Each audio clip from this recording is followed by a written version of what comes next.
Hello and welcome to a DFS preview for both the Genesis Scottish Open as well as the Barbasol Championship.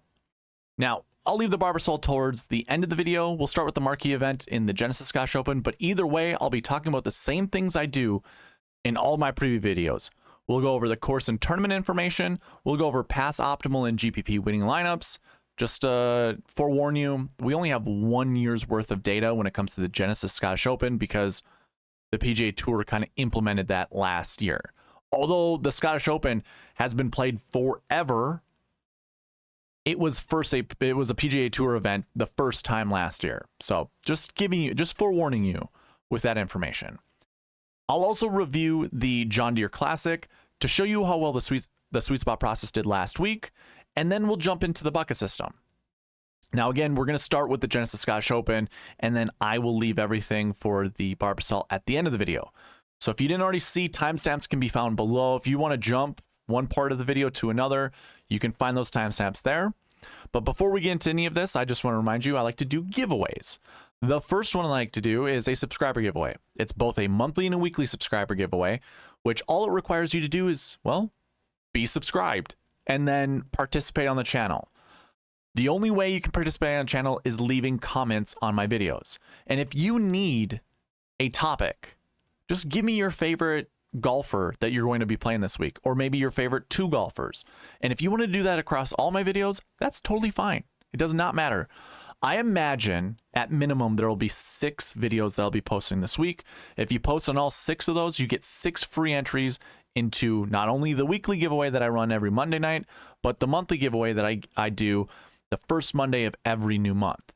So you get to maximize your chance to win money. Now, you can see the monthly giveaway up there is worth $50, but that $50 is only given away if we reach the sub goal way over there to the left. You see it says 566 out of 600. We have to hit 600 first. If we don't, I'll give away a t-shirt that has this logo on it. Of course, the logo will be flipped around because my camera's flipped right now. So you get it right side round. You'll get a t-shirt or maybe a sleeve of golf balls. Shally Carden, I have to still send yours out. You know I'm good for it, though. Just been a crazy week, so haven't been able to since last week. Either way, so that's what I'll do monthly giveaways. Weekly giveaways, I give $5 out every single week. Every week. There is no if we reach a goal or anything. So if you want a chance to win $5, go ahead, put a free entry into the Drive the Green Line contest or wherever you want to put it. That'll be available to you just by being a subscriber and commenting down below. Now, why don't we just go ahead and run a giveaway right now before I get into any of the other ones. This is the weekly subscriber giveaway. We had 44 total entries. You can see the tournament and the video that people participated on. We had 44 total entries. Once I click this yes, we're going to have our first winner, or we're going to have our winner for the week, William Scola. That I think is the first time you have won, sir. 1 entry. He participated in the live video, which reminds me, I do go live every Tuesday night at 8 p.m. Central Standard Time. There I will help build you lineups using the sweet spot process, or just talk golf, or even talk rainmakers. That's what I did last week. I'm sure that's what I'll do this week again. So William, reach out to me at SweetSpotDFS@gmail.com, or you can go ahead and DM me on Twitter. Let me know how I can get you $5. So I do Google Pay, Venmo, PayPal. Let me know what works best for you, and I will transfer you that $5. Congratulations.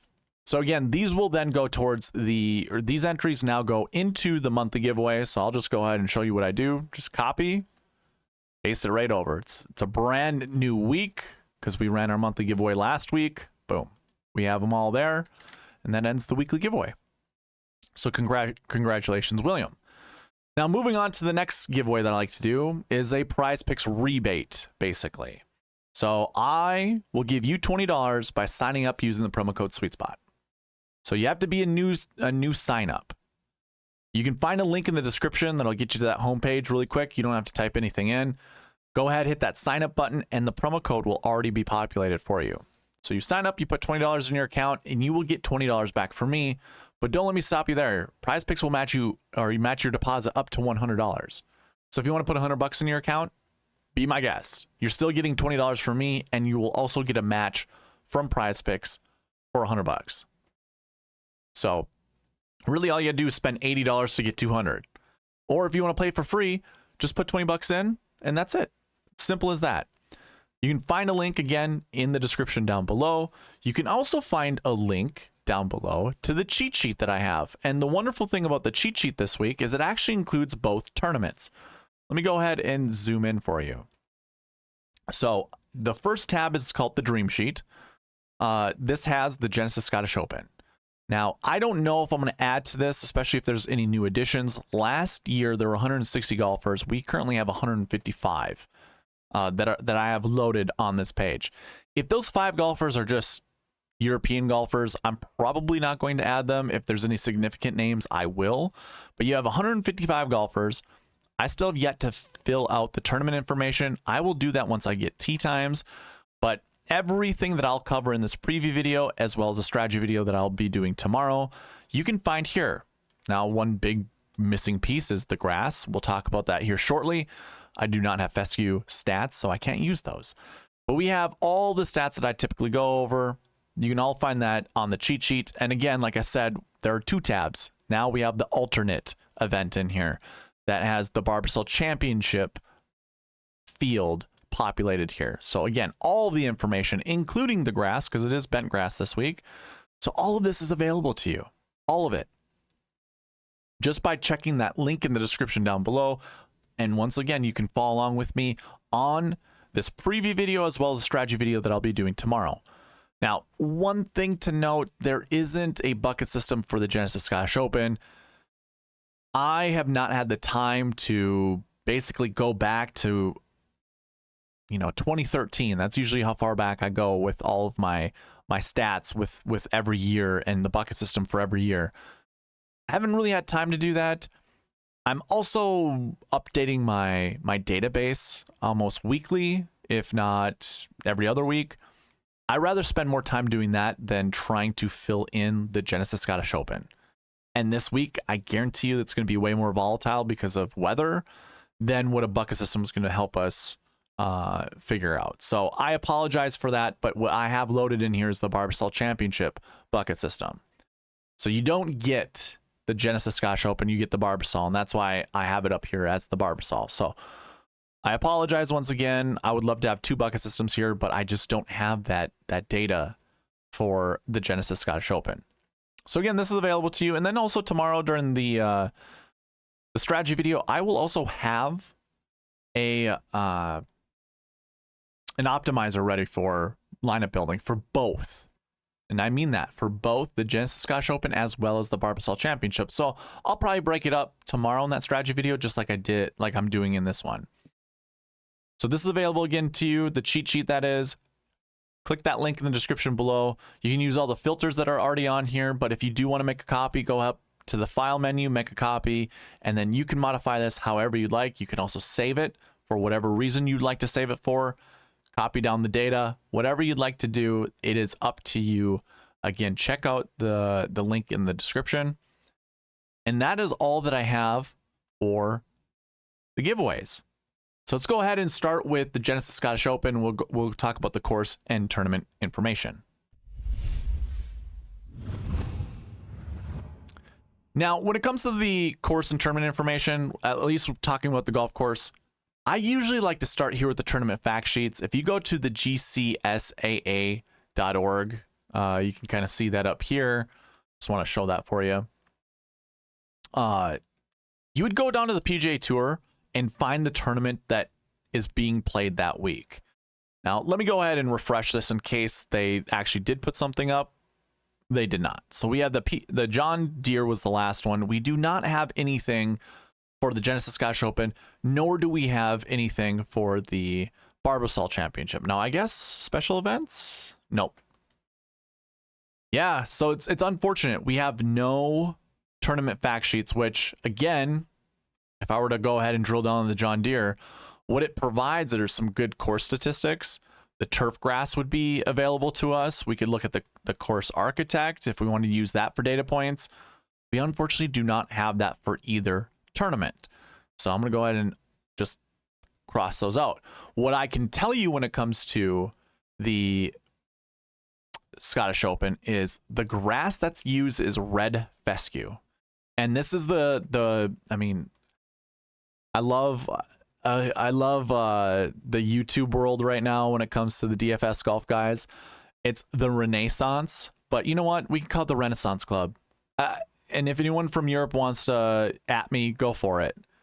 But some of these people who are going out and making it a mission to let you know that it's the Renaissance Club are also the people that don't know how to say Romain Langesque.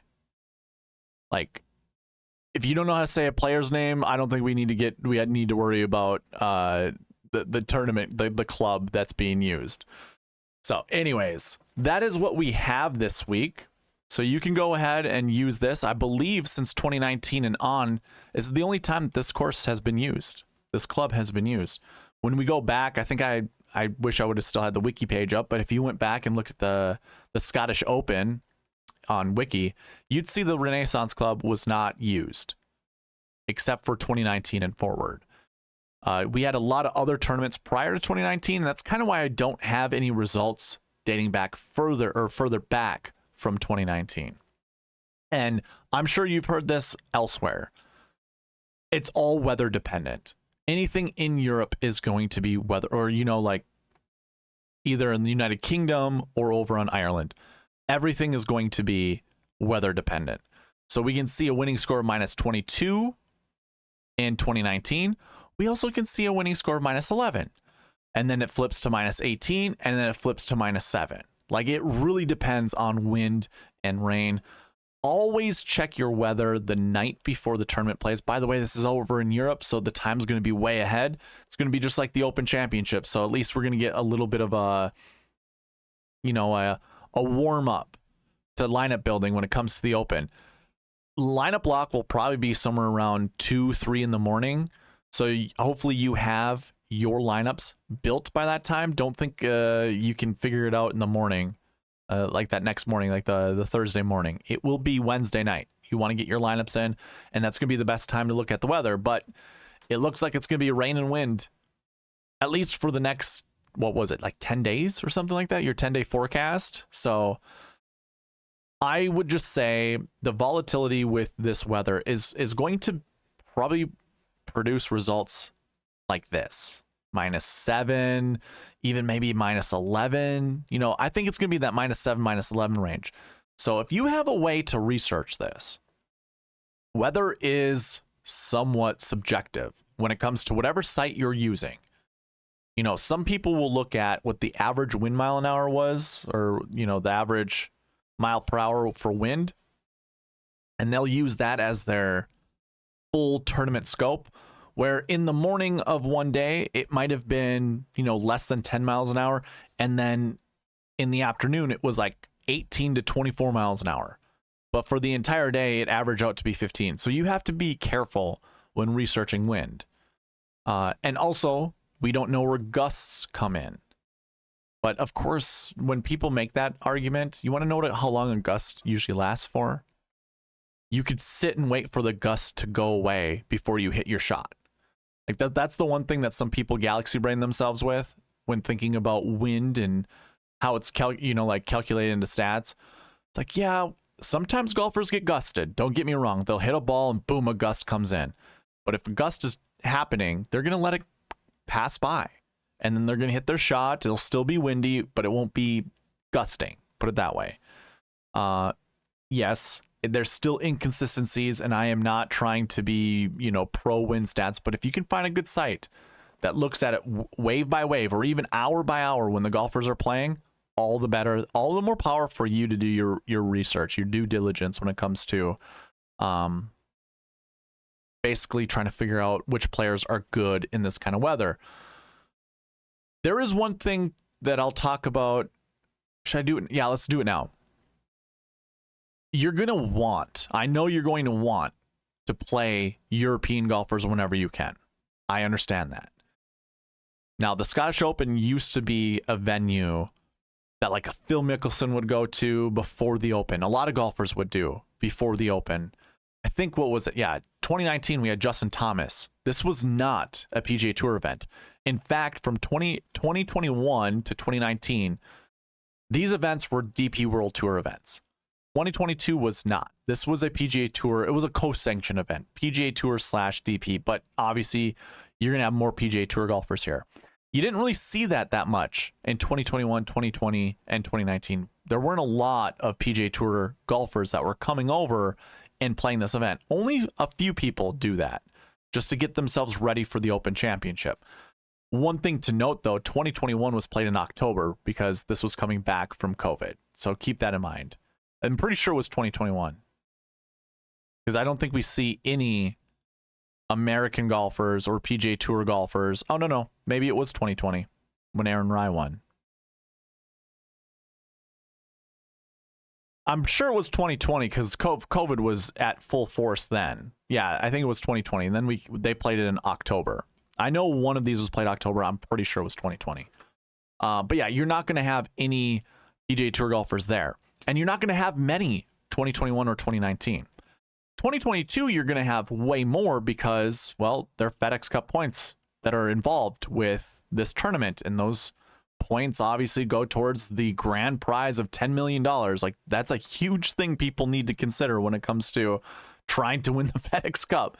Like, sure, some of these golfers, their legacy isn't built off of winning the FedEx Cup, but their financial wallet is, and that's what they want. You know, they want that $10 million or a chance to win it.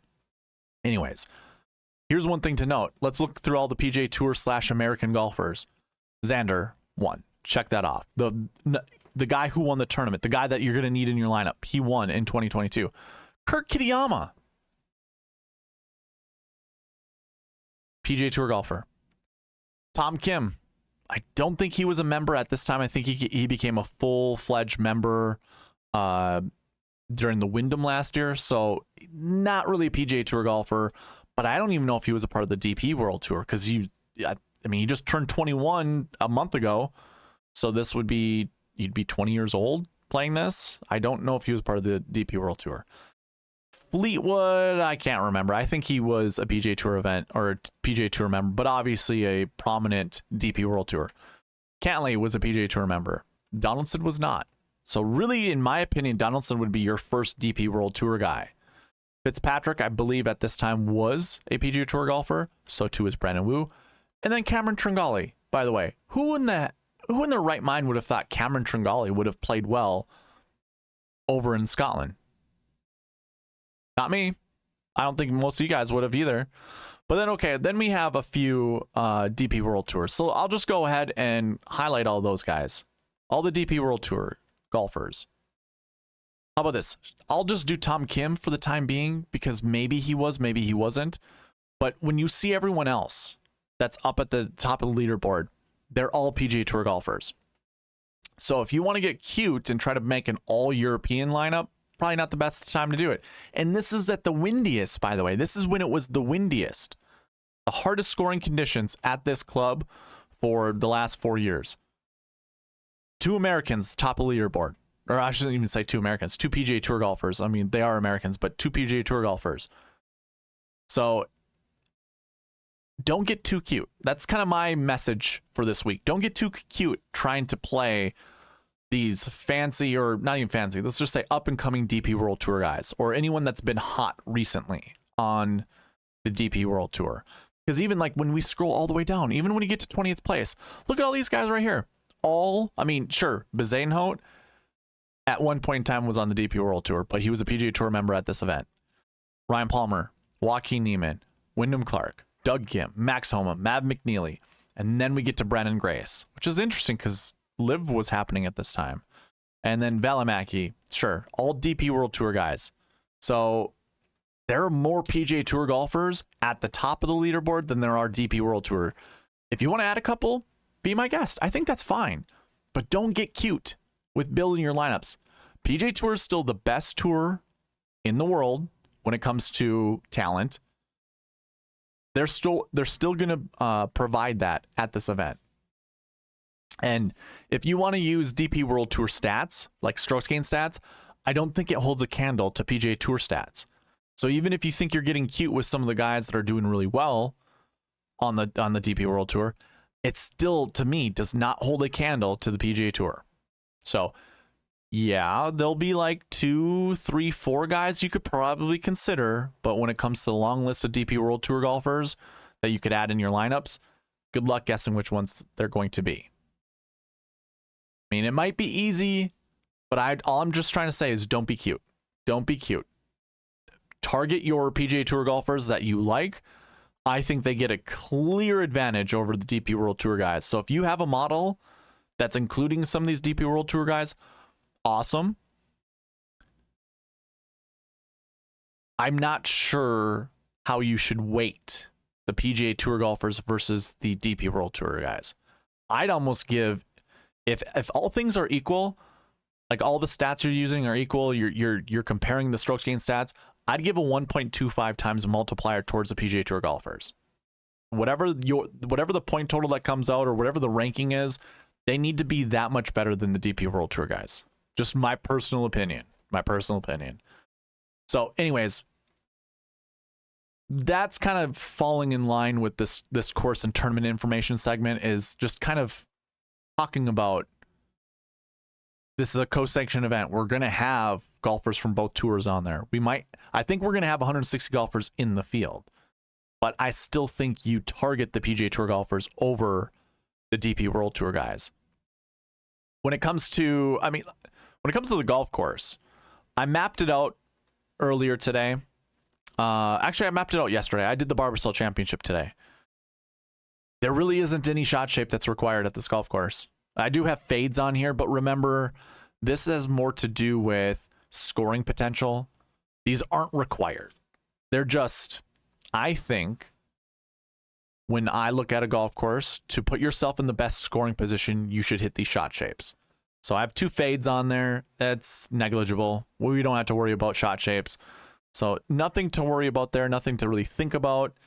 I don't really care about the par 5s and par 3s. There's 3 par 5s and 5 par 3s. Whoop-de-doo, I guess. I mean, that's kind of cool. I don't care. If I'm being honest, I think I heard someone say like, oh, it's really unique. This is really cool. Yeah, it's cool, I guess. If you want to look at par 3 scoring, go be my guest. Like, there are 3 that are over 200 yards, it looks like, and 2 in that 140, 160 range. So you could do your research that way. And then the last thing to talk about, strength of field. Pretty tough field, 619. So I would, again, to me, when I see a strength of field this high, you still just target the PGA Tour golfers. They're on the PGA Tour because they're the better golfers. They're, again, best tour in the world for golf currently. I think that's all that I have to cover when it comes to the course and tournament information. Unfortunately, we have 1 year's worth of data, PGA Tour / DP World Tour data. And yeah, I think we just move on. We move on. I'll do the transition for this next. I was kind of wondering if I should or if I shouldn't. This is going to be pretty short, so here we go. Anyways, we'll do it. When it comes to the pass, optimal, and GPP winning lineups for the Genesis Scottish Open, we really just have 1 year. Because personally, I did not play European DraftKings when it came to this event in 2021 or 2020. You can see this is all empty. 2022 is the only year that I have data for this, and I think it's probably a good thing to talk about. It's just 1 year's worth of data, but it's still something I think you should see. Your optimal lineup left $800 on the table.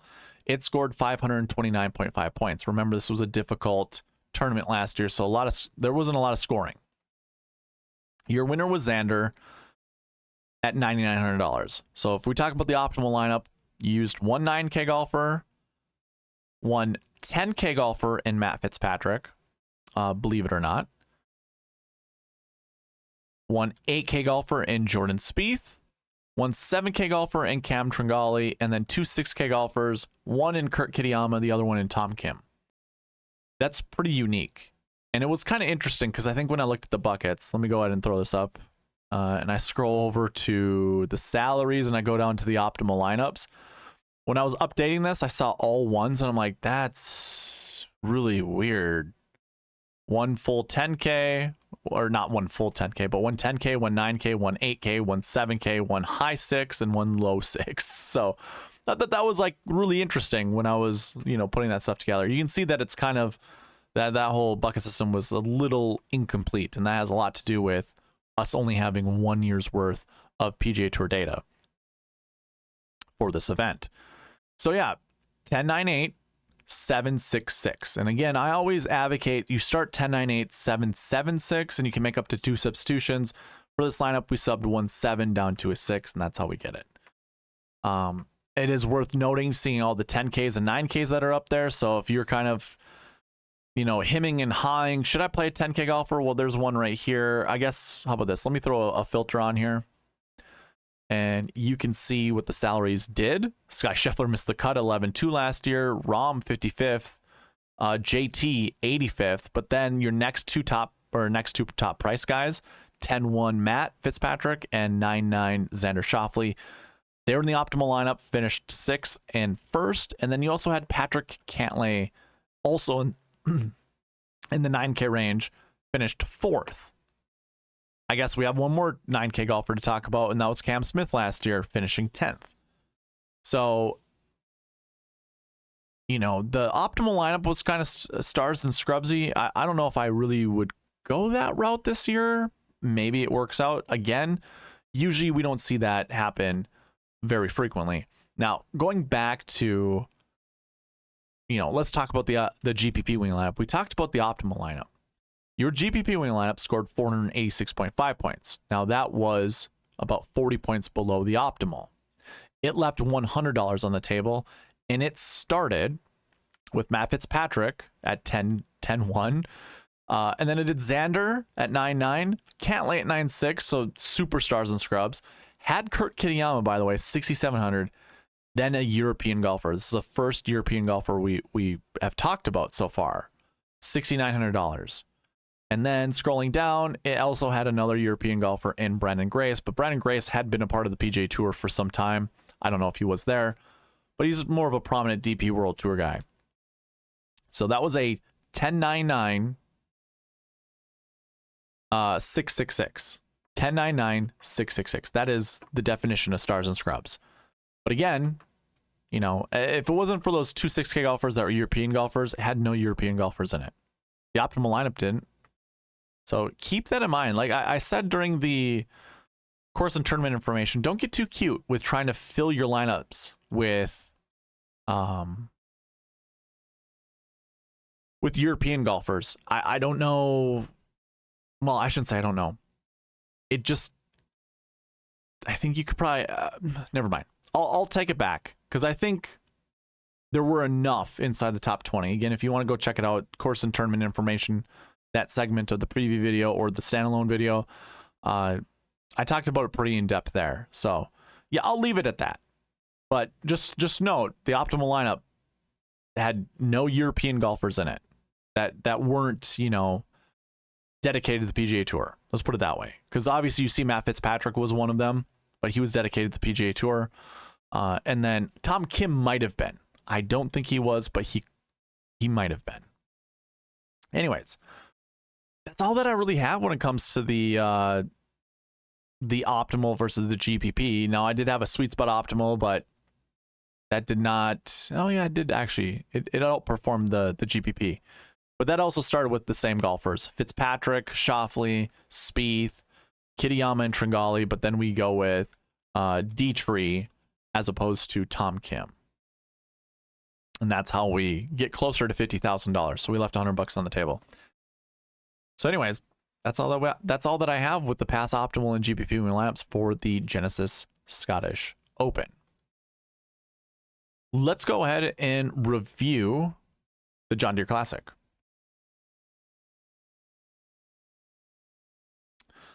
Sepp Straka is your winner He was on 59 watch until he double bogeyed the last hole. I mean, he could have also birdied hole 17 and maybe played a little bit more conservative when it came to hole 18.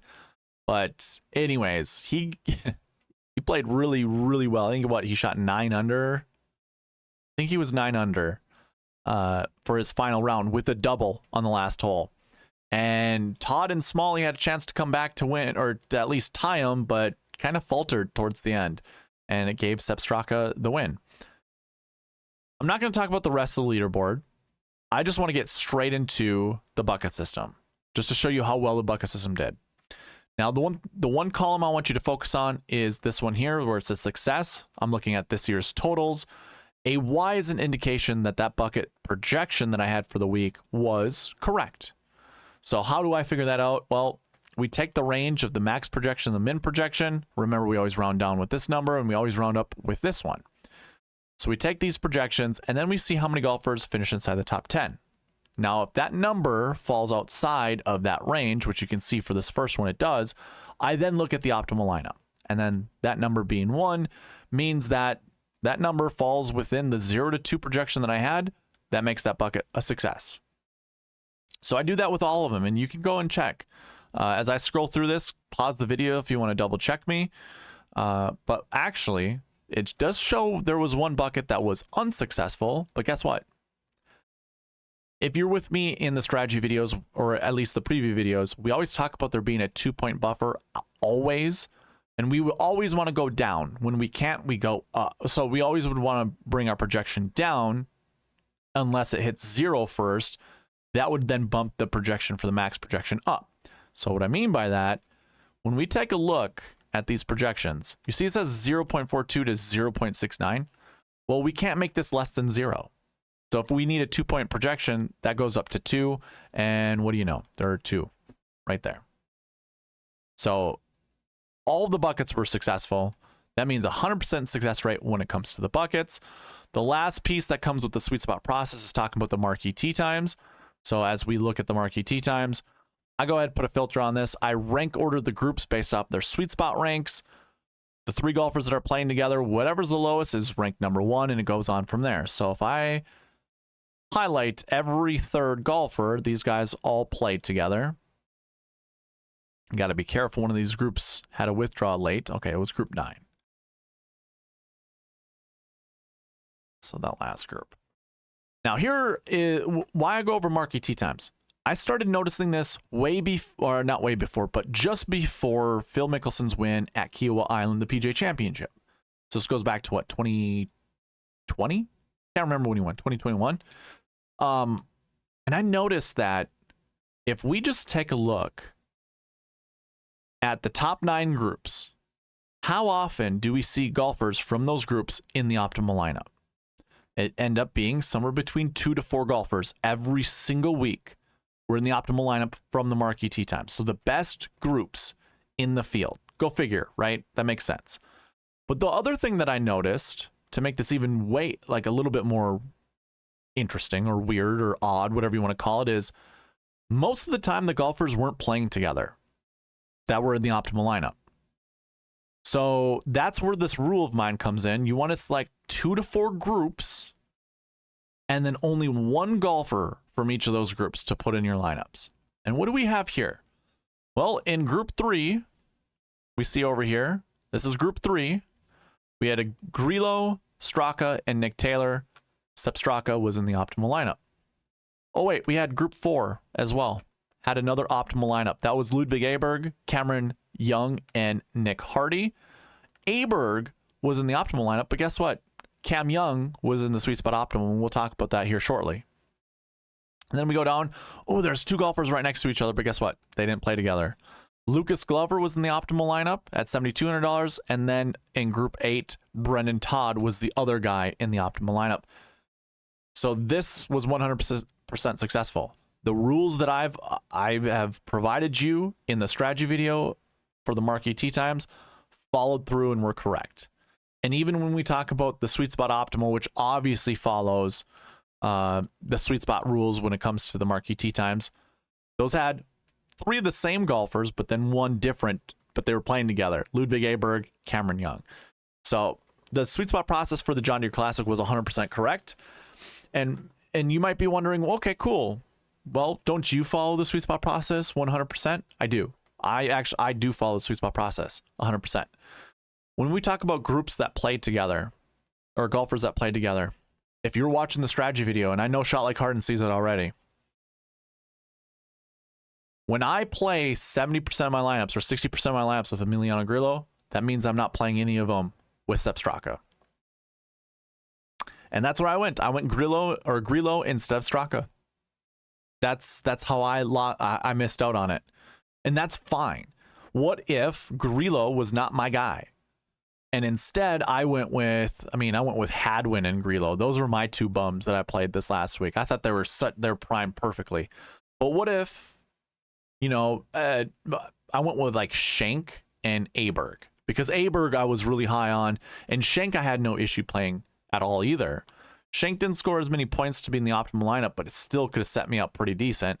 That's how I get to someone like Straka. And maybe I don't even play Straka that much, but I play him enough to get exposure to his win and maybe, to take down a GPP. So I'm not really going to be too hard on myself here, because I do believe if you can narrow down a golfer you want to play, like I had with Grillo, if you can narrow down a golfer you want to play and put them in 60 or 70% of your lineups, you're just maximizing the possibility to hit the optimal lineup or to hit the GPP winning lineup. So yeah, unfortunate that I ended up going with Grillo over Straka, but Straka, I'm being honest, I'm going to be honest with you guys, he was never in my thought process of playing. I didn't even really think of him as a good course fit at this golf course. Obviously I was wrong. So anyways, that's why. Now, one last thing I want to take a look at, just so you guys can see, is what was the optimal lineup versus the GPP versus the sweet spot optimal. And if the sweet spot optimal scored more than the GPP, then the entire process as a whole was 100%. So, optimal lineup, $49,700.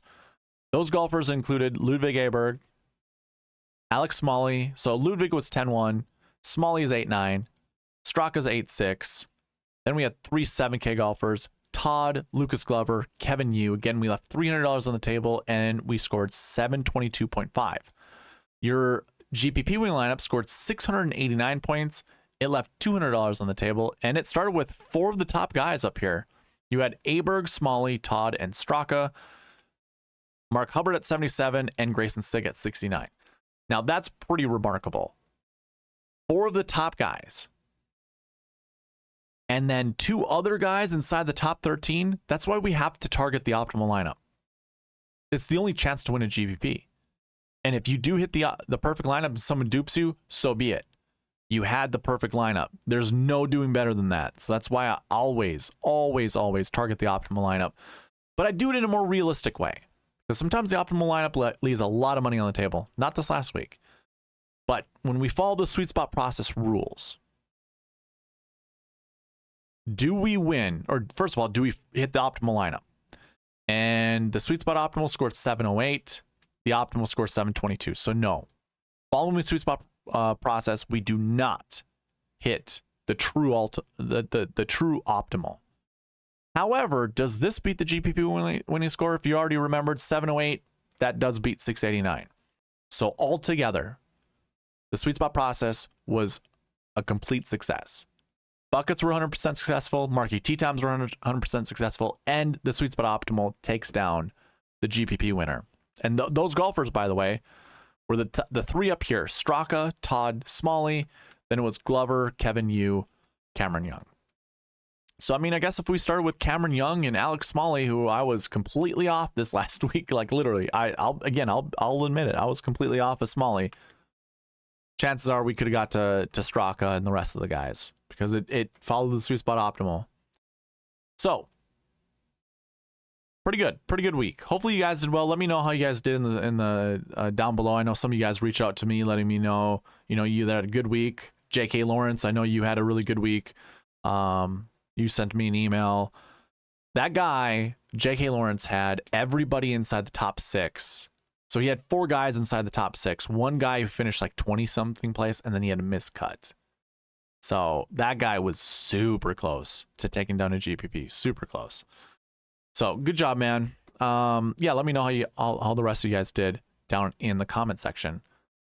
Let's move on to the last piece, which will be the bucket system for the Genesis Scottish Open, but it's not going to be the way you think it is. So let's go ahead and move to that.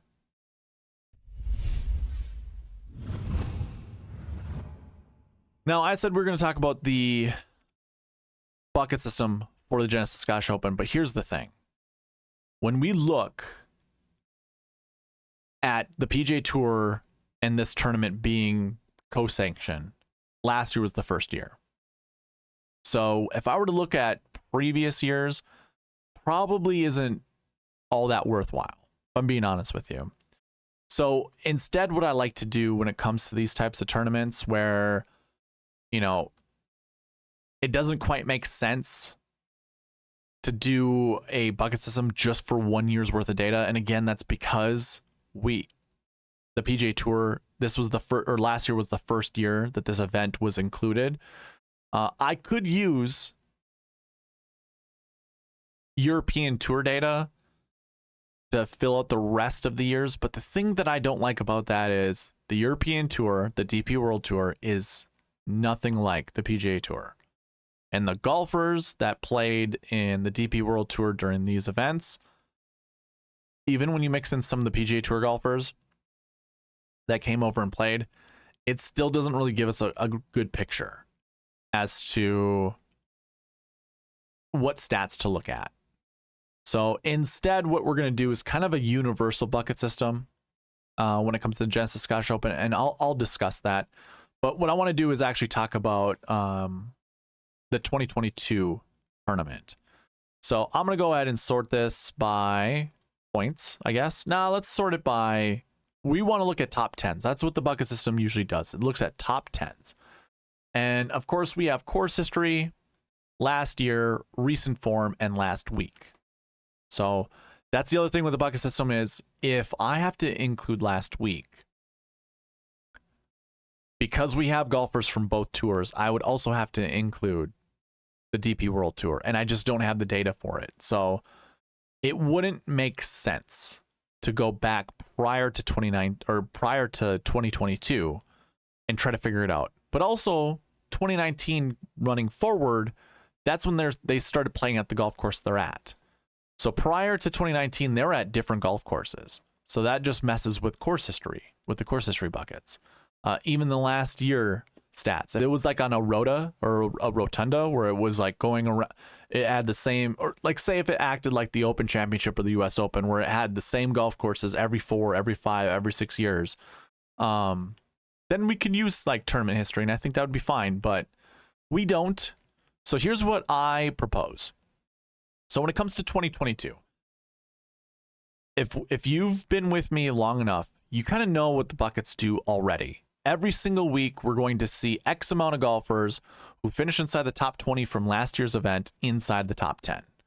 So how about this? I'm going to go ahead and clear everyone out, and we're just going to let's just look at the top 20. Actually, let me select all and filter by condition. And I'm going to go less than or equal to 20. So we're looking at the top 20. But really, I just want to focus on the top 10, which is pretty deep. Last year was pretty deep. Like I said, every single week we see this in every event. There's going to be X amount of golfers who finished top 20 at this event the year before that finished top 10 for the week of. So in 2022, you can see that already. Xander Schauffele had finished 10th the year before. Matthew Fitzpatrick had finished 2nd the year before. We also have Thomas Dietrich down here who finished 10th. He finished 2nd the year before. So we have 3 top 20s from the year before that finished inside the top 10 for the 2022 Genesis Scottish Open. That's kind of how I feel we want to do for this week.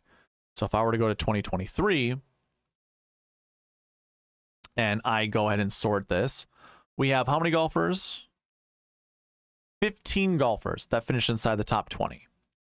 Of these 15, I think it's okay to either start your lineups with 1, 2, or even maybe 3 golfers that finished top 20 last year, which was really interesting. Alex Smalley's up there, top 10. So I think you might want to start here. when it comes to building lineups. And usually we always start with the last year buckets when we talk about the bucket system. But I mean, we have some interesting names. You have Xander, Cantlay, even Tom Kim. I don't know how I feel about going back to Tom Kim. Tommy Fleetwood, great player. Jordan Spieth, haven't seen him in a while, but hey, we all like him at European events. He has the artistic ability to play these golf courses. And then we also have some interesting names like Wyndham Clark, Max Homa. Could Max Homa kind of turn it around at an event like this? He's kind of been on the slide for a little while. Or how about Wyndham Clark? Can he continue kind of playing the elite golf he'd been playing? I don't know. But then, of course, we do have some European golfers in Rasmus Højgaard and Thomas Dietrich. You also have Jamie Donaldson, which we could play. I did say earlier on in the preview video, do not get cute with European golfers. I think what I'm going to do is make sure I cap my exposure to European golfers to 2, a maximum of 2 in a lineup. I don't want to play 3. And by the way, what I mean by that is they're not on the PGA Tour. So Tommy Fleetwood, you might say, is a European golfer. Yes, he is. But he's a PGA Tour golfer. He's on the PGA Tour. So I don't count him as a European golfer. So keep that in mind. So then when it comes to the next bucket within the last year stats would be this bucket right here. And it's all color coded for us to make it easy on ourselves. So if you're following along with me on the cheat sheet, again, link is in the description below. Basically what you could do is go ahead, go to this cheat sheet, put a filter on it, and all you have to do is just sort from last year A to Z. And you're going to go through the same golfers. And if you want to see those results, I also have them right here. So you can follow along with me. If you want to just go by results, you certainly can. That would work as well. But yeah, you can follow along. I forgot to mention that before I started this. You can follow along with me there. This next bucket, I don't know. I could look at the buckets. I did create a bucket system for this, but again, we only have 1 year worth of data.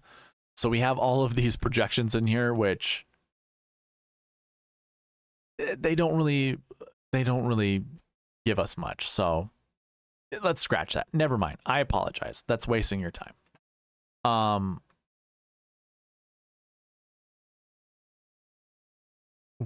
Okay, never mind. So yeah, we're right here. So to me, the projection for this bucket would be 0 to 2.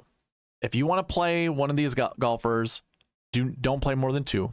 And again, that bucket is these stats right here. We're looking at this column last year, and we're looking at that 20 to 40 range. This is bucket 2 for last year buckets. And you only want to play a max of 2. But I think the true projection is 0 to 2, and that's usually what we see every single week anyways. So I think that's what we stick with. Scrolling down to the next one, this bucket's really small. I don't really see anybody noteworthy other than Ricky Fowler, which is fine. This is also going to be another 0 to 2 bucket. So don't play more than 2 golfers from this bucket. Maybe just don't even play. Maybe don't play more than 1. Honestly, my feelings on it. The next bucket is the ultimate worst bucket every single week. This by far is the worst bucket to choose from. It has the lowest success rate of all buckets. And I'm talking universally. Again, that's kind of what we're using is like a universal bucket system. I know you can't see anything. You got to take my word. Rarely do we see golfers from this bucket inside the top 10. And unfortunately, Shot Like Harden's going to be really sad because his boy Sam Burns is here. But we also have Corey Connors. We have Justin Rose. That's all that I'm going to mention. I think those 3 are noteworthy. Now, I always used to say this. I don't really say it anymore, but it still rings true. There are opportunities where these projections get busted. There are trend breakers. So if we think Corey Connors, Sam Burns, or Justin Rose are good enough to break this trend of this bucket being, not producing a top 10 golfer, I think those are 3 golfers that could do just that. Because a lot of times when you see golfers from this bucket, it's like your Charlie Hoffmans that you see up there. It's like your Guido Migliozzis, which on the DP World Tour himself is probably pretty good, but Could he make that bucket, produce a top 10 just by himself? Probably not. I think you don't play more than one golfer from this bucket. And I think you just live with it. I think it's fine. So yeah, a shot like Harden, you could play one guy, $8,400 Sam Burns. You could, but I think I stay away from it. Missed cuts, on the other hand, that's actually kind of a blessing, believe it or not. I know that's a weird thing for some people to hear, like, doesn't a missed cut mean they don't play this golf course that well, or they didn't at least the year before, and maybe it's just not a good fit for them? Yeah, sure, but more often than not, what we see from this bucket is 1 to 3 golfers finishing inside the top 10 every single week. So there are some notable guys to talk about here. You have just the top 5 guys: Scheffler, Hovland, Minwoo, Sungjae, and JT, Justin Thomas. Justin Thomas hasn't been playing very well, but this also isn't going to be like a normal PGA Tour event. This is going to require creativity. This is going to require sometimes not full swings. And when someone's kind of struggling with their golf game, having to hit some weird shots is actually the rhythm they need to get themselves into, believe it or not. If you're ever struggling with your golf game, just start hitting random shots. Like, if you have 100 yards, take out a 7-iron, swing it halfway, and just see what the result is. It might be better than you trying to swing full. No kidding. Like, no lie. So this could be a week JT comes back. It could be. But those 5 golfers alone, if I were to say the projection's 1 to 3 for this bucket to have a top 10 finisher, I think I think it's pretty good. I mean, Aaron Rai is a not defending champion. He's a past champion at this event. Not super good course history since, but he has won here before. You've got Nikolai Højgaard, who's pretty darn good. I guess we can't really snub Brian Harman. He's been playing pretty decent as of late. So, I guess I don't have an issue playing Brian Harman. You've got Adrian Meronk. Victor Perez seems like an interesting DP World Tour golfer to play. I did pass by KH Lee because I just don't think there's anything to talk about there. Yeah, I guess thinking of some of these other golfers, maybe not.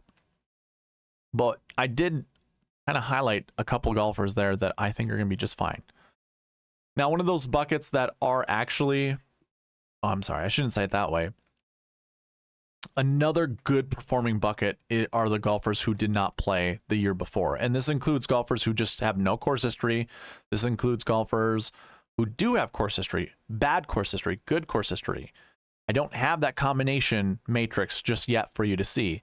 So usually this bucket is a 2 to 4, 2 to 5. And I think it's okay to use this week as well. Although I don't see, as many good golfers in this bucket as I've seen in previous ones, like Scottie Scheffler being in the missed cut bucket. That's probably the one that you want to really go with. So anyways, Rory, decent option. Matt Fitzpatrick, Shane Lowry, Ludwig Aberg, Adam Scott, Seth Theegala. Those are all pretty decent names. Cam Davis, I don't mind going there. And I'll probably just keep it there. I don't really need to talk about anybody else, but we have just about the same amount of golfers in this bucket as we talked about in the last one. So if you wanted to be more conservative, I think you choose 1 to 3 golfers who just didn't play last year.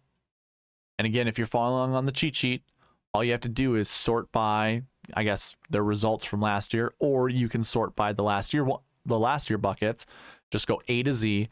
And for golfers who did not play last year, you just go down to the 6s. That's where they are, right down here. Again, it starts with Rory McIlroy, Matt Fitzpatrick. So they didn't play last year. They're the golfers that start that bucket. So yeah, I would say 0 to 2 last year ones. You could almost even go... So you almost could do 1 to 3 from this bucket. But I would stick to 0 to 2. Because there are some golfers very questionable. So if you wanted to start with like a Xander Schauffele at 10-4 and then go down to Tommy Fleetwood, that's wonderful. I think then you skip the rest of the golfers that are in this bucket. And I think you probably just take a quick look at bucket 2, which is that 20 to 40 range. Probably even a quicker look to bucket 3. and maybe even a faster look in bucket 4, or yeah, this would be bucket 4, which is that 60 to 80 range, you might just want to skip this bucket altogether. But I think each one of these buckets, you just do 0 to 2. And then when it comes to missed cuts, 1 to 3 I think is fine. And then when it comes to did not plays, 1 to 3 is also fine there. So yeah, I would kind of, you know, if I was rank ordering these buckets, that's most important. You probably start missed cut, did not play, and then top 20.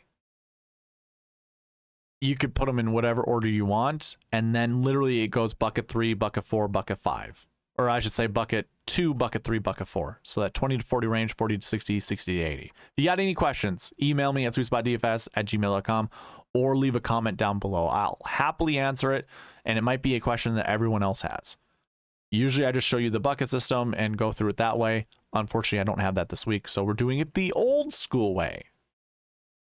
Now, when it comes to the last week buckets, these are golfers who played on a PGA Tour event last week, not a DP World Tour. I'm not doing DP World Tour stuff.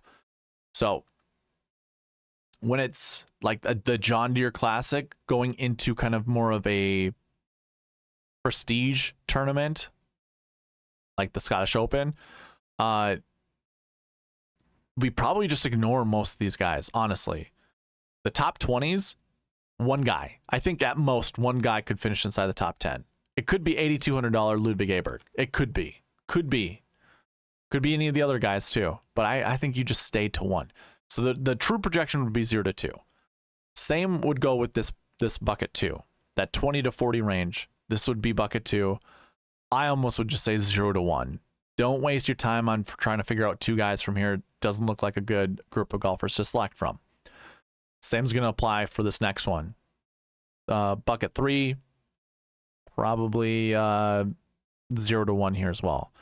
You can skip past bucket 4 because there's only one golfer in it.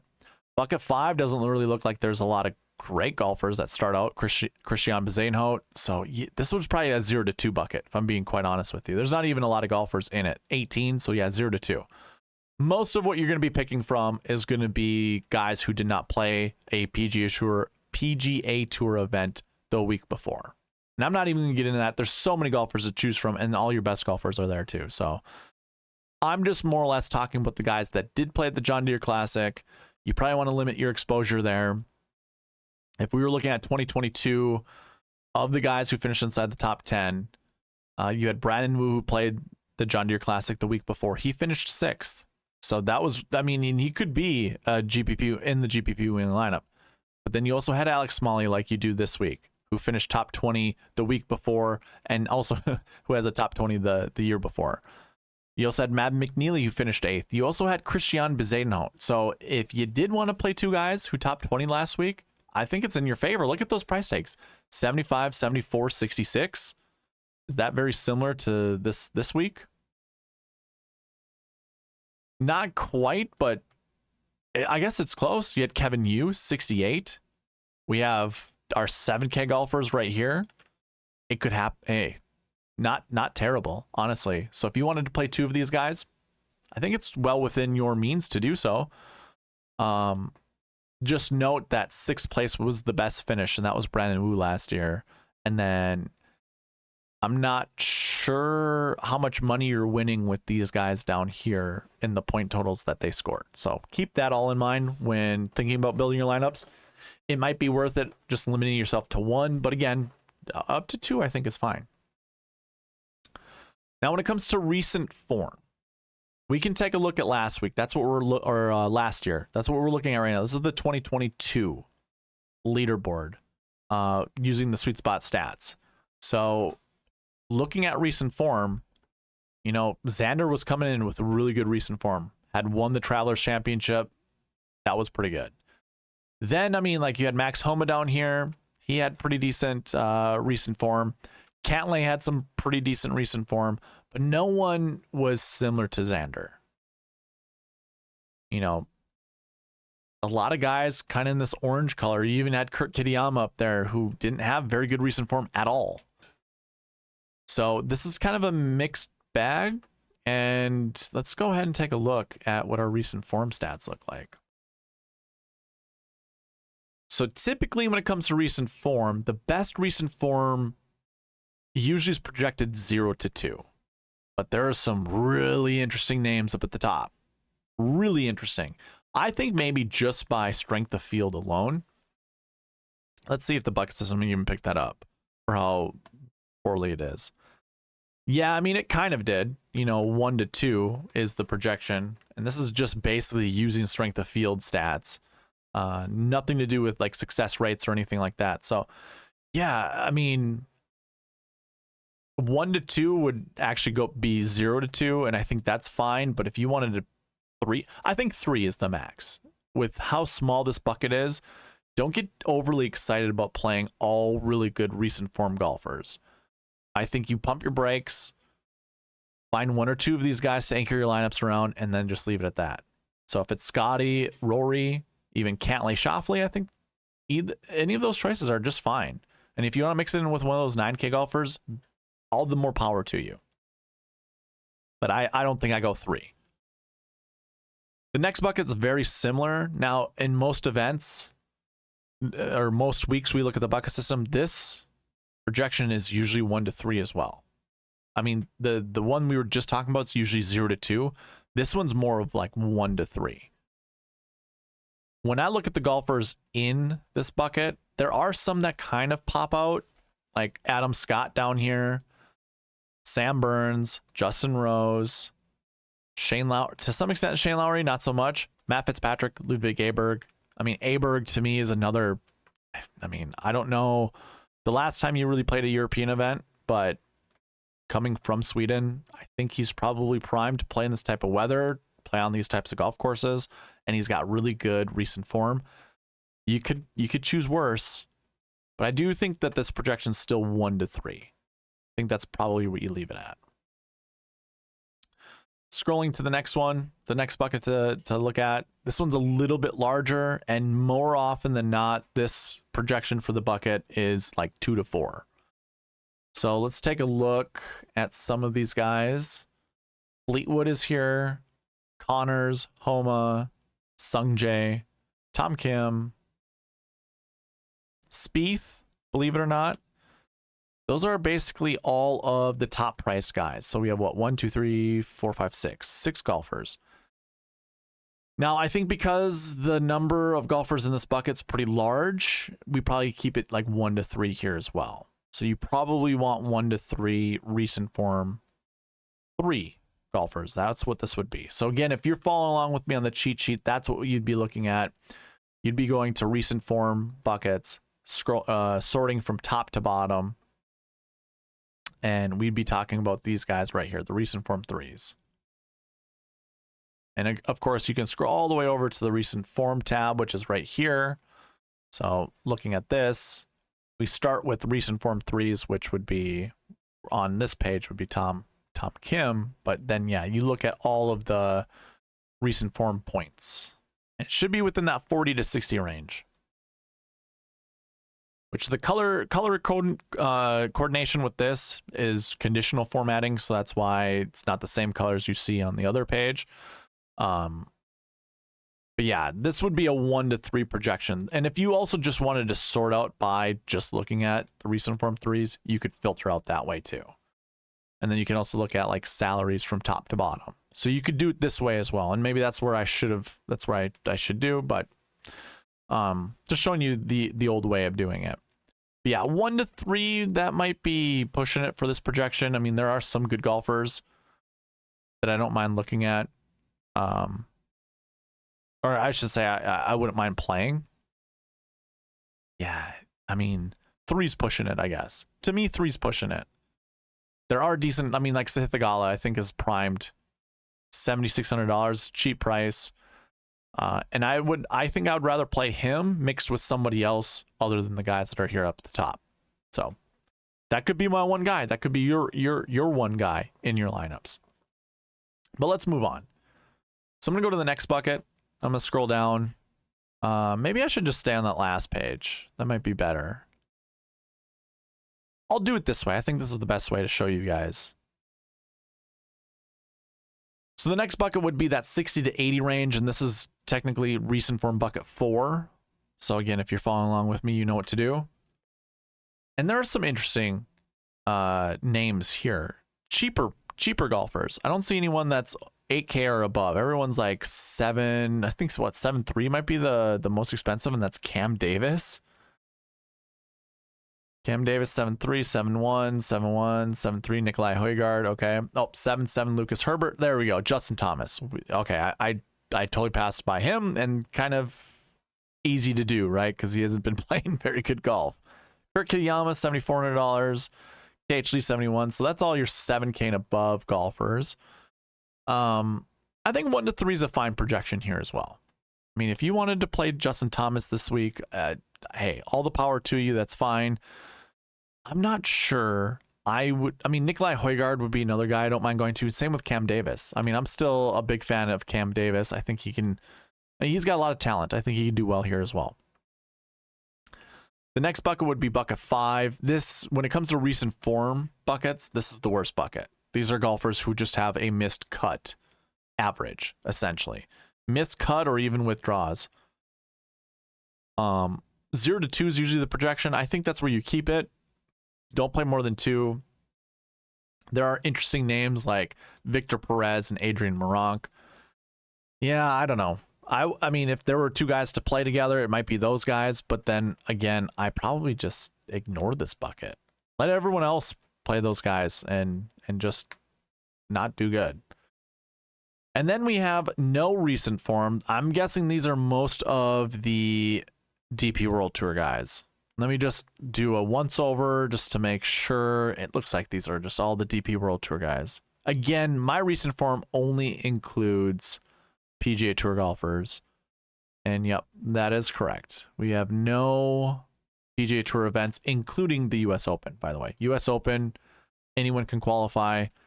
None of those golfers, including Rasmus Højgaard, by the way. So, and Torbjorn Olsen. Okay. This bucket would be like 0 to 2, but maybe because it's a volume-driven bucket, 1 to 3 would be fine. 0 to 3 is probably what I would do. 0 to 3 for this bucket. So again, that would be recent form bucket 6. Course history is kind of interesting. I think we just stay away from course history and not deal with it. So course history obviously is on that cheat sheet. If we go ahead and select everyone, course history is right here. If you wanted a quick, okay, for those that do want a quick projection, I'll do it for you guys. I don't think there's enough data to normalize, but that's fine. 0 to 2 from this bucket. This would be bucket 1, course history bucket 1. 0 to 2 course history bucket 2. Actually, maybe I take that back. 1 to 3 course history bucket 1. 0 to 2 course history bucket 2. The 1 to 4 course history bucket 4.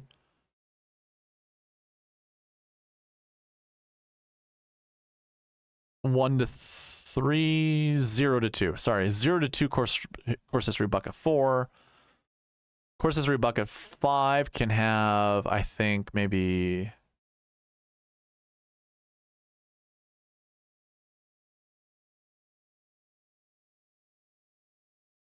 0 to 2.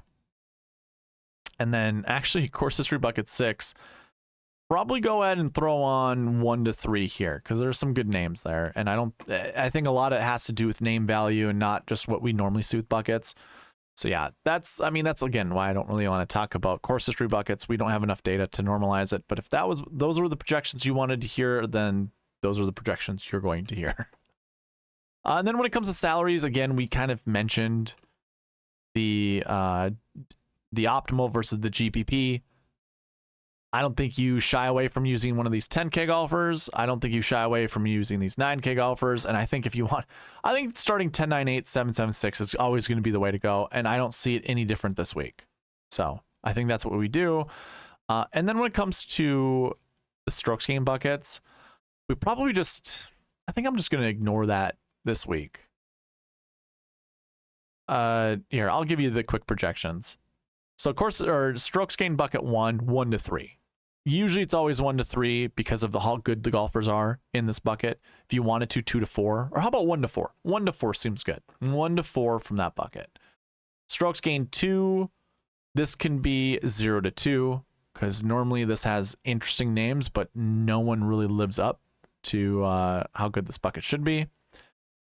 Strokes gained bucket 3. This is definitely going to be like a 1 to 4, if not a 1 to 3, 1 to 4. You make the choice, but it starts with Scotty Scheffler and then it kind of drops down pretty fast. So yeah, 1 to 3. This one will be a 1 to 3 bucket. Strokes gained 4 is probably a 0 to 2 bucket, if not a 0 to 3 bucket. Strokes gained 5 is going to be a 0 to 2 bucket, and strokes gained 6 will be a 0 to 2 bucket as well. So it's kind of how I kind of look at that when it comes to the strokes gained buckets.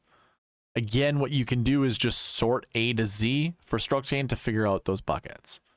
And we'll talk more about this when it comes to the strategy video that I'll be doing tomorrow at 8 p.m. Central Standard Time. That covers the buckets, and that covers the Genesis Scottish Open. Again, we'll talk more about this during the strategy video tomorrow, 8 p.m. Central Standard Time. I was kind of thinking, do I just put another filter on this? I think that's what I do. Let me go ahead and change out the intro, and we'll talk about the Barbasol. Oh, I don't have it saved. What a bummer. Okay, never mind. We can always just cut it in there anyways. All right, so let's move on to the Barbasol Championship. The Barbasol Championship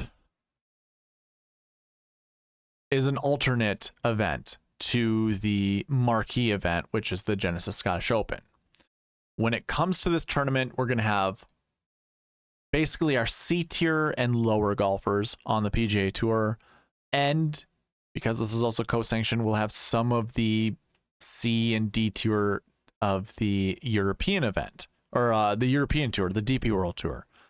So the field, I think it's going to be 156. I currently have 153 golfers loaded into my cheat sheet. And by the way, you guys can follow along on this. Just go to the alternate dream sheet. And again, this has all of the golfers from that event in there. I have them all ranked, all that good stuff. Has all the data you need. So you can, again, follow along with me. Now, let's start basically a preview for the Barbasol like we would normally do for any other event. And that, of course, starts with the course and tournament information. If you were with me earlier on in the preview for the Genesis Scottish Open, we went to the gcsaa.org to look at the tournament fact sheets. There were none. So we can't even talk about the course statistics. We can't talk about the turf grass, but I can tell you this, the greens here are bent grass. So that is what we are using. And again, you can see that on the cheat sheet. Just go to the course fit section and you're going to see the bent grass stats right there. So talking about the golf course. Now, I usually map out every golf course. I did that. I did the same thing here for Keene Trace Golf Club. That's the course that they're playing, the Champions Trace. I mapped it out to try to figure out, do any shot shapes matter here? And it's pretty negligible. We have a couple draws. We have a couple fades. One draw off the tee, 2 fades on approach, and then 1 draw on approach as well. I don't think it's worthwhile to talk about, which golfer should we choose? It's pretty even, and most of this golf course, you can hit any shot shape you want. Now, when it comes to the shot shapes, again, I just do it for scoring potential. That's why I discuss it. That's why I talk about it. I really don't see an advantage one way or the other this week when it comes to shot shape. So we can go ahead and move on to, I guess, past results. Let's take a look at past results and just the score that we see. And it looks like we're going to have another birdie fest. So minus 25 is what we had last year at this golf course. Minus 21 the year before that. Minus 26 in 2019. Minus 23 in 2018. Minus 21 in 2017. I guess it's worth noting that in 2017 it was not Keene Trace Golf Club, and it wasn't in 2016 or 2015. but the scores are they're relatively the same. I would say -22 to -26 is what we want to be looking for when doing our research. Which golfers do best on those types of, or in those types of tournaments? And then furthermore, when it comes to like the cut, -5, -4, -4, -4, -2. But that was at Grand National. So it looks like it's going to be around -4. So use those to your data points. You know, Birdie Fest or the cut. I mean, it was just like the John Deere Classic last week. So whoever does well there, I think you could consider doing well this week, kind of like Lucas Glover, maybe, who is your top price guy. Talking about the tournament, because there really isn't anything else to talk about the golf course, our strength of field is 16. I mean, it's an alternate event, so it's going to be low. And I don't think we have anyone inside the top 100 with the OWGR. So you could use that as a data point, by the way. You know, like 25 or less, 30 or less when it comes to strength of field, and just see who plays the best. But usually these golfers are rotating. They're either getting kicked off a tour or they're upgrading, playing in bigger events, you know, moving from something like this to the Genesis Scottish Open, or just getting kicked off the tour. One or the other, or maybe they stay on the tour as a journeyman, kind of like a Kevin Streelman, and kind of forced to play an event like this to try to keep in good standing with the tour, like FedEx Cup points. So yes, those are all data points you can use to research. Bentgrass, I think that's all that I have when it comes to the course and tournament information. I don't even know if I did not even do a transition for that. Okay. That's fine. We're just going to cruise through this. This will just be a quick preview of everything. So going to something like the Pass Optimal in GPP winning lineups, we start in 2021. So your optimal lineup left $400 on the table. I did the dime time. That was the GPP I was in. That left $200 on the table. So your optimal started with a 10K golfer, believe it or not. Seamus Power, 10-9. $8,600 JT Poston, 75 Sam Ryder, 69 Anirban Lahiri, 85 Mito Pereira, and 72 James Hahn. So, as I always say in these Pass Optimal and GPP winning lineup segments, always start 10-9-8, 7-7-6, and make 2 substitutions. So here we have a 10K golfer in Seamus Power, no 9K golfer, but 2 8Ks. So we're obviously subbing a 9 down to an 8. But we have 2 7K golfers and 1 6K golfer. There you go. 10-9-8, 7-7-6. That was your optimal lineup. Your GPP winning lineup started with a 10K golfer, actually 2 10K golfers, 2 7s, a 6, and then I think we got to scroll down a little bit to find our next one. Another 6K golfer, 53rd place. Scored a lot of points though, 88.5 points. That's a lot for finishing 53rd place. But anyways, starting with a 10K golfer worked out both for the optimal and the GPP winning lineup in 2021. In 2022, optimal left $100 on the table, and it also started with a 10K golfer. In fact, it started with 2 10K golfers, 2 10s, 3 7s, and a 6.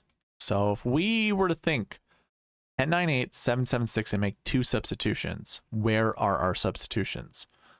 Well, we can actually work backwards. So we start with the 6K. We got our 6K golfer. We have a 7K golfer. We have a 7K golfer. Okay, cool. What else do we see that we have? A 10K golfer. But we don't have a 9 and we don't have an 8. So we sub our 1-9 up to a 10 and we sub our 1-8 down to a 7. There you go. You have your 2 substitutions, 10-9-8, 7-7-6, but instead of having a 9 and an 8, we have 2 10s, 3 7s. So that's how you make your 2 substitutions. And that's what we had for our optimal lineup in 2022. Your GPP winning lineup had those top 4 guys, 10-10, 7-6. Also had a 7K golfer in Yannick Paul, who's, you know, probably Pat Mayo's darling back then. And where is our 6th golfer? Did he miss the cut? He did. He withdrew. This is one of those crazy things when it comes to these alternate events and just DraftKings in general. You can still win a GPP getting a missed cut. You just have to get the right guys. That's insane. That is so crazy. I mean, for the top high scoring golfers, it just kind of shows you like when no research is put into these events that you can get lucky from time to time. So that was your GPP wing lineup. But hey, so far it looks like using a 10K golfer or at least starting 10-9-8, 7-7-6, pretty decent choice to go. What we've seen in both optimals are a 10, 2 7s, and a 6. So just depending on what you want to do from there, it's wide open. That's going to cover the pass optimal and GPP wing lineups. We're not talking about a review like we normally do in our previews. We're going right into the bucket system. So this time I do have a bucket system for the Barbasol Championship, and you can find this on the cheat sheet, link in the description below. Go ahead and look at the bucket system portion of this. Everything that I'll be discussing you can do here. You can use all the filters I have, and then also use that alternate dream sheet to go over the golfers that I will be covering, or at least we'll be talking about. So Barbasol Championship. Let's go ahead and put a filter on our bucket system and only talk about the last year buckets. And one way to do that is you clear all the filters. Well, first of all, drill down into the filter, then hit this clear button, and we're only looking at last year. So how this reads, we look at these two columns here, our minimum projection, our maximum projection, and we always round down with our minimums. We always round up with our maximums. So this 1.21 goes down to 0. This 2.02 actually goes up to 3. Now, I also like to look at this one over here for my own sake and just see if it's lower than 2, and it is. So how I would actually do this is I would make that a 0 to 3. That's what I would make this projection. But every other projection under that for the other buckets are 0 to 2. And then 3 to 7. And that actually still applies. It's 3 to 6 really. So let's go ahead and take a look at our last year buckets. And one way you could do this, kind of like what we were doing with the Genesis Scottish Open, let's just sort from top to bottom. And we're looking at this column here. You can also see that over in this column right there. So 0 to 3 is what we decided what the projection was going to be for our last year ones. I think that's fine. Starting here is fine. And again, starting with a 10K golfer, not a bad choice. So Taylor Pendrith, in my opinion, not a bad golfer to start with. Same applies with Kevin Streelman. Streelman will do just fine here. So if you wanted to start with Streelman, be my guest. I think it's fine. The other golfers are questionable. Like Marcus, I usually feel like I do well with Scandinavian names. Heligkilde? How would you do the IG? Heligkilde? Something like that. Anyways. Tyler Duncan, Kramer Hickok, Sean O'Hare. I wouldn't mind playing Sean O'Hare. He's 30th in my model, so that's pretty decent. And then I probably just ignore Max McGreevy. So yeah, 1 to 3 or 0 to 3 is actually a good projection because I don't feel all of that confident in these guys. But Taylor Pendrith would be the guy that I'd have the most confidence in, and he did just play the Rock Emerge Classic pretty darn well. So I don't mind going to someone like Taylor Pendrith. Going to the next bucket. This was a 0 to 2. Don't really see any names in here that I really want to play. Even that Nicholas Norgard Moeller. $9,100. I'm sure he's talented, but I don't know. I don't really care, honestly. Don't care, and don't care for the rest of the guys. The next bucket's really interesting because there's Austin Smotherman, who is going to be a favorite amongst many this week. He's a known name. A known, not a no, but a known name, Austin Smotherman, $7,700. He's going to fit in a lot of lineups, and this bucket is a 0 to 2. So out of all the golfers that are in that bucket, yeah, I could see Smotherman doing just fine. He could be the one guy that'll make this bucket successful. But I wouldn't play more than 2, and playing 1. If it's not Smotherman, I'm not feeling super comfortable or confident in those lineups. Going to bucket 4. Starts with Josh Teeter. Now, Josh Teeter's been inactive on the PGA Tour for a while. He has played in the past. He is from Kentucky, so this could be a course he will play well at. Hometown kid. I don't even know. Home state kid. Let's put it that way. 44 years old, by the way, so not a kid. I don't know. If I'm building 100 lineups, I don't mind putting him in one, but I think that's an easy fade for me. So I want to get cute there again, 0 to 2, but really like 0 to 1. And then scrolling down, the next bucket is our last year bucket 5s. So these are miscuts and withdraws. Usually, what was this? 0 to 2 as well. I think that's what yeah, 0 to 2. And what do we see for names? Anybody worth noting? Patton Kizzire, I wouldn't mind going to him. I don't mind playing him. Same goes with Grayson Murray. I think that's fine. And then, yeah, it kind of drops off quite a bit. I'm not going to put Harry Higgs up there with... Well, Harry Higgs is rating out better than Grayson Murray. So too is Bryce Garnett, by the way. Actually, there's a few guys. So I guess there are some names. 0 to 2, though, I think is a wonderful projection. And that would eliminate a lot of golfers from our player pool if we stuck to that. The next one's going to be 3 to 6, and it starts with Lucas Glover, Peter Quest. So 2 10K golfers. Maybe this is where we just start regardless. Maybe this is just the easy spot to start. And maybe we start with 2 10K golfers like we saw, and then we go from there.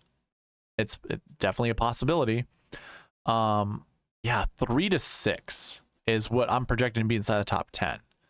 Now, if 3 of these 9K and above golfers finish inside the top 10, more than likely, you cannot build a lineup and win a GPP that way.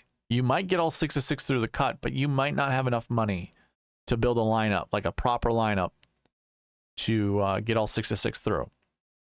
However, there are some other names down here that you could fit in your lineup that I think are going to do just fine. So if you wanted to start with one of those top guys, like 2 of them, it's probably the place to start, honestly. So I think obviously the big, to me, one of my big choices that I would make is Lucas Glover, Peter Quest, or Taylor Pendrith. They're the 3 guys inside the top, in the 10K range. Obviously, 10K golfers have done well here, and these 3 golfers I actually do have trust in playing. Peter Quest is a very solid golfer. I don't know if I really would. Let's see here.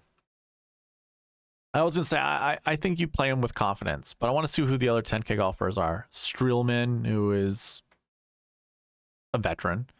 Hubbard. Here, let me put a filter on this. Let's take a look top to bottom. Who do we see? Okay, so Goddard. This would be your Peter Quest. Almost to a T. Like the Rocket Mortgage wasn't one of the weeks before, but a 4th place finish. This would be Peter Quest. And Mark Hubbard had played this event the year before and had a top 20. That is your Taylor Pendrith, right? Taylor Pendrith, 13th place finish the year before.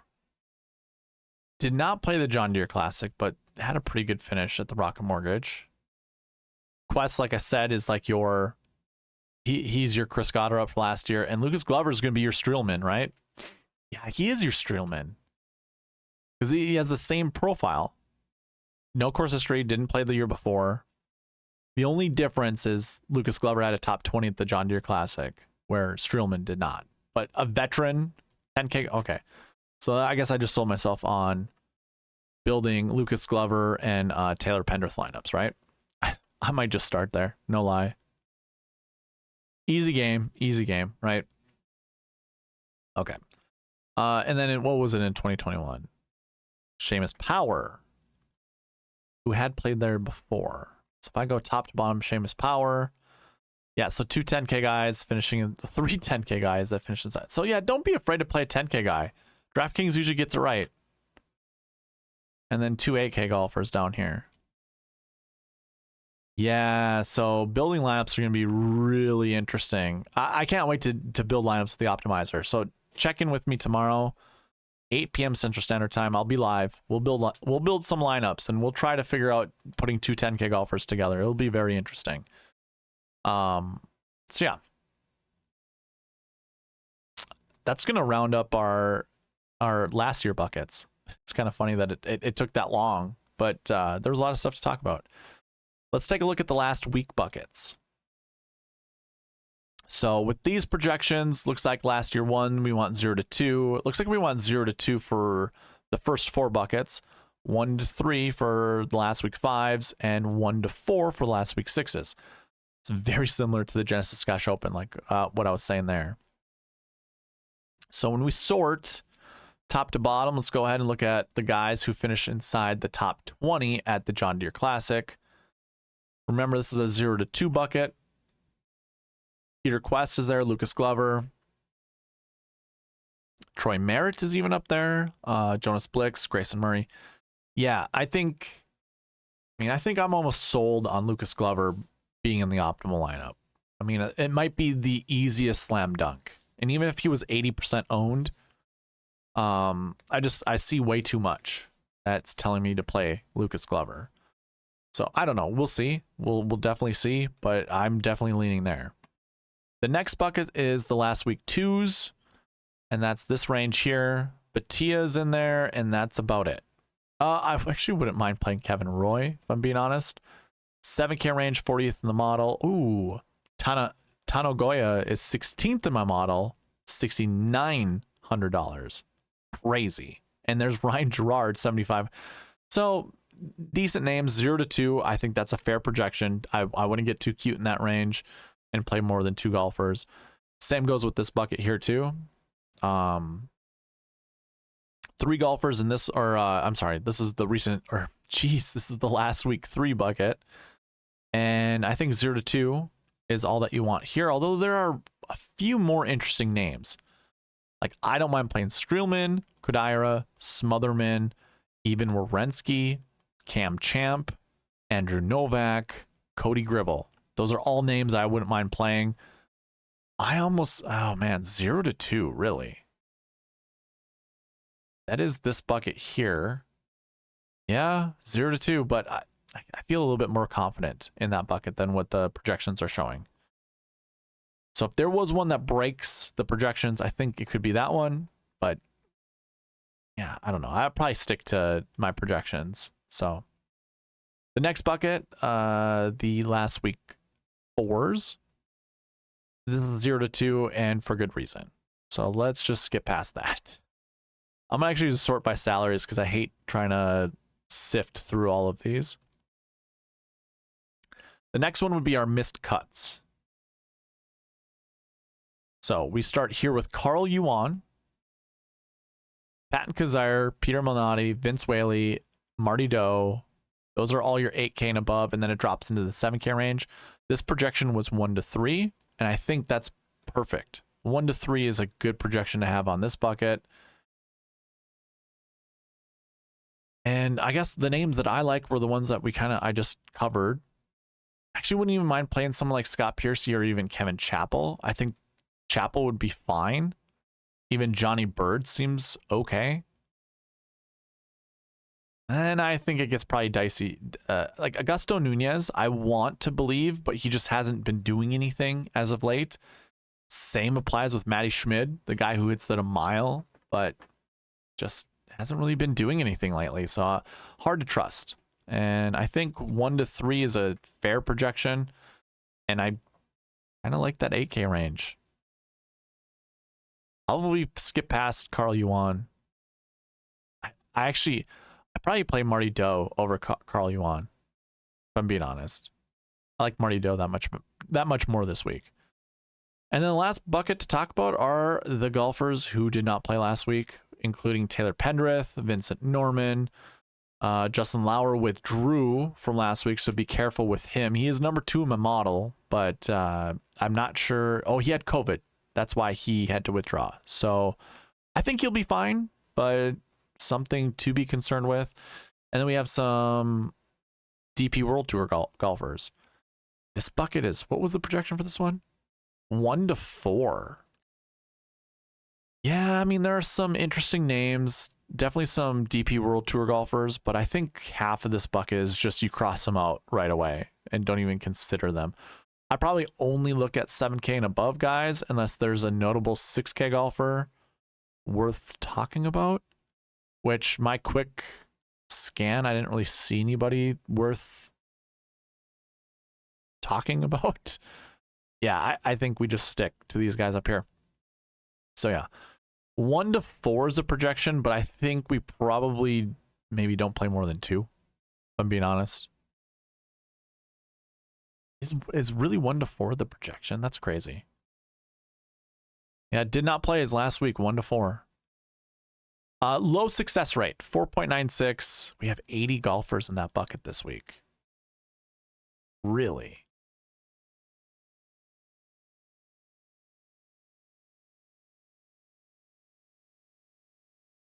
$75 is what I have, but I think there's some empty buckets down here. Yeah.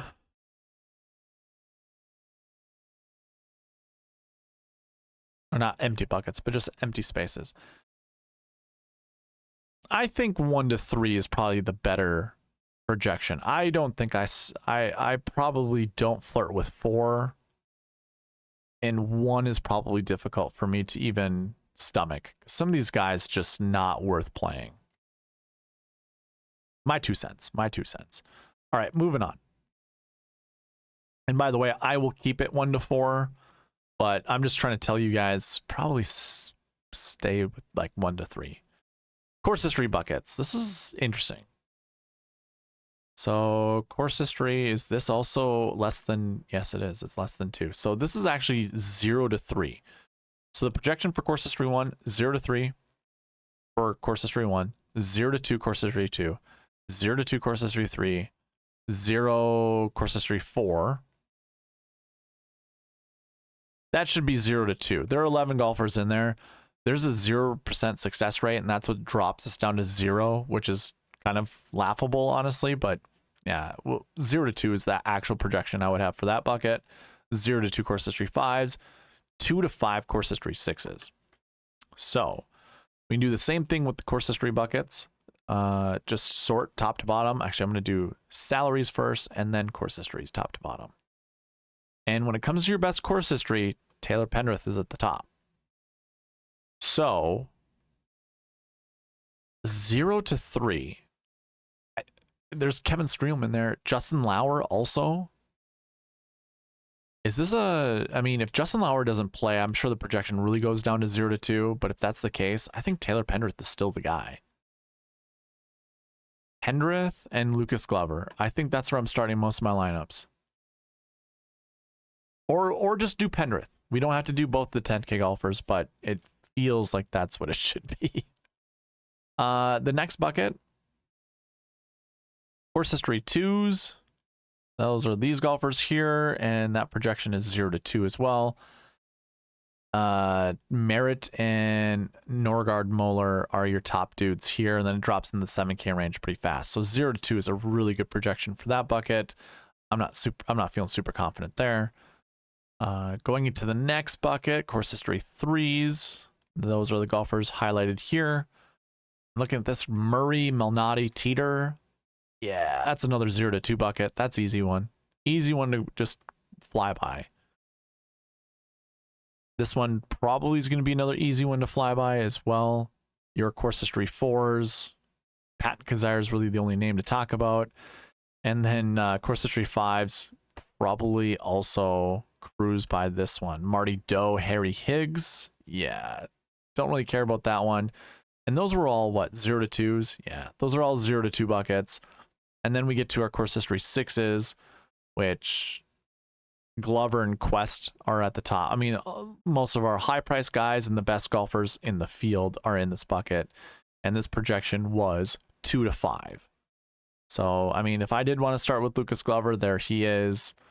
It might be difficult to build lineups, but I bet you we could include an 8K golfer pretty easily. So even if I want to do like Lucas Glover, Pendrith, a couple 6K golfers, or even like 3 7K golfers and whatever else could fit, I think that would be fine as well. But I'm okay with that projection, 2 to 5. Yeah, I'm okay with that projection. All right, moving on to the next one would be our recent form buckets. And there's only one guy that comes in with really good recent form, which is kind of funny. So we don't really have to talk about recent form ones, but let's go ahead and sort this from top to bottom for recent form buckets. Look at the top guy, who is it, Jonas Blixt? Yeah, it's just the one finish, 17th place at the John Deere Classic. So he's not someone that I would really try to fit into my lineups. So we're looking right here. Recent form, this column right here. Going to all the projections though. So 0 to 2 or 0 to 1, recent form 1. 0 to probably 1, recent form 2. Then we jump into 1 to 4. I know this is less than 2. So 1 to 4, recent form 3s, 1 to 4, recent form 4s. 0 to 2 recent form 5s, and 0 to 2 recent form 6s. So really the only ones that we really need to look at are recent form 3 and 4s. But yeah. Lucas Glover, by the way, and Peter Quest. Ooh, this is good. Because the projection's 0 to 2. And you've got Glover and Quest in that same bucket. For the recent form buckets. Probably just want to play one. Being honest. I don't mind Peter Quest, but I don't know. Maybe it's Lucas Glover. Or maybe it's Quest. I don't know. I'll have to figure that one out myself. Scrolling down, here are all your recent form 3 golfers. Remember, we're looking at this column, all the recent form 3s. This one is a 1 to 4, which I don't know about that. 1 to 4. I mean, look at that. Streelman, Lauer, we've seen them a bunch of times. You know what? Let me sort salaries first. Hate looking at it the other way. So right here, recent form 3s. Yeah, Streelman, Merritt, Yuan, Lauer. We've already saw a lot of Lauer. We've seen a lot of these names before. So maybe lineup building is going to be really easy this week when it comes to using the buckets. So we're going to be forced to play some of these guys. And it's just going to take us away from other golfers, which can be a really good thing. This is another interesting bucket. Our recent form 4s. This one also is 1 to 4 projections, I do believe, right? Yes, 1 to 4. And it starts with Taylor Pendrith, Vincent Norman, Akshay Bhatia, Cam Champ, Pat Kazire. We've already talked about Kazire. So just those 5 golfers alone, I'm very intrigued. I kind of just, I mean, it's just proving to be like a Pendrith and one of the other 10K golfers.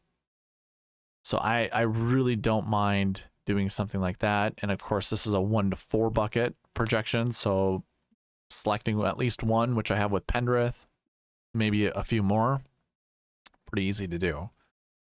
So anyways, 1 to 4 there. And then I think the rest are 0 to 2s. So 0 to 2 recent form 5s. Scroll down to the end. And it starts with Kevin Chappell at 7,500 and Matty Schmidt at 7,500. So yeah, no one really to talk about there.